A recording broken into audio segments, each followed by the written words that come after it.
have seen Russia's playbook in Transnistria, South Ossetia, Abkhazia, and Crimea. So the question is not what Russia will try to do in eastern Ukraine. The question is what we, the international community, will seek to do to prevent yet another frozen conflict in Europe. When talk turns to America at war, we immediately turn to the Middle East and the battles there which seemingly have no end in sight. But at the same time, attention must be paid to another war that is simmering and perhaps never went away, where a single shot has not yet been fired but is deteriorating.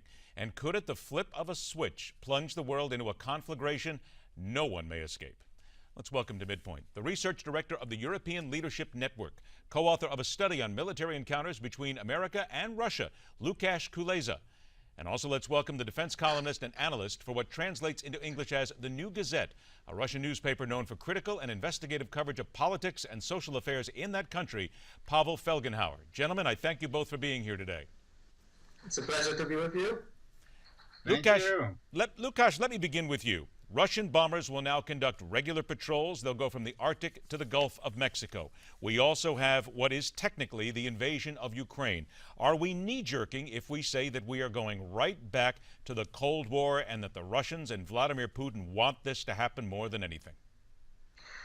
Well, I'm always a little bit skeptical when people are talking about the Cold War because that brings us back to the Cuban Missile Crisis, but also to the later stages when both sides basically knew what's going on. They had the rules of engagement work out. What we are seeing right now is a completely new situation with the annexation of Crimea and the eastern Ukraine civil war ending Russian intervention as a trigger. But we also see a ripple effect all over the place, including the activities of the Russian military and of the Russian security agencies directed towards the NATO countries, including the United States. But this is not a repetition of the Cold War. I'm afraid at the moment that we are trying to learn new rules of a much more dangerous world than it used to be. Pavel, let me turn to you on this as well. Cold War or just new rules?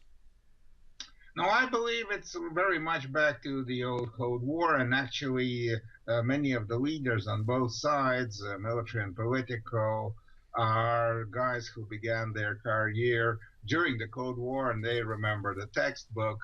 And this conflict is mostly, again, about spheres of influence and who controls what, at least from the Russian point of view.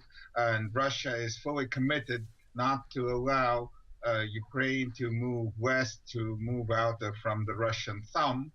And there's a proxy war, because Cold War was actually in some places in Central Europe, but there are always hot wars happening. So the war in Ukraine right now in Donbass is a kind of classical proxy conflict with kind of Ukrainian government troops fighting Russian-backed rebels, but from Moscow it's seen as a confrontation through proxy between the United States and Russia. Pavel, is this about land, money, or is this just about massive egos that say, we were knuckled under once by the Americans, and damn it, we're going to come back and we're going to bring it right back to where it was before? Well, it's not that simple. It's a complicated issue. In Moscow, the strategic planning, as in Soviet times during the Cold War, as now, is mostly done by the Russian General Staff of the Armed Forces. That's their supreme command, which has a very big staff and a very massive intelligence service called the GRU. And they have calculated that somewhere after 2530, there's going to be almost inevitably a global war on resources. They believe in the Malthusian trap. They believe that the population of the world is growing, the number of resources is dwindling, and that since Russia has so many resources, other countries, led by the United States, of course, will come and attack Russia to take our natural resources. Okay, so let me hold you there for 1 second here because we're close to a break. 30 seconds to you, Pavel. Do you see it as that, the inevitable war on resources? Well, I see that. Well, hold on 1 second. Hang on 1 second. Pavel, I'm sorry. Let me stop you there. Let me go to Lukasz. Lukasz, about 30 seconds. Your reaction to that. Lukasz, can you hear me?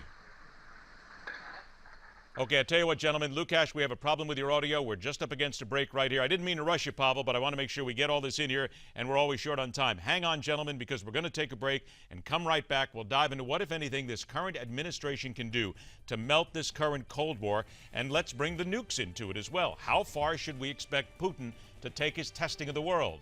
And at 34 minutes after the hour, two sides testing each other in Ferguson, Missouri, with a possible dangerous outcome.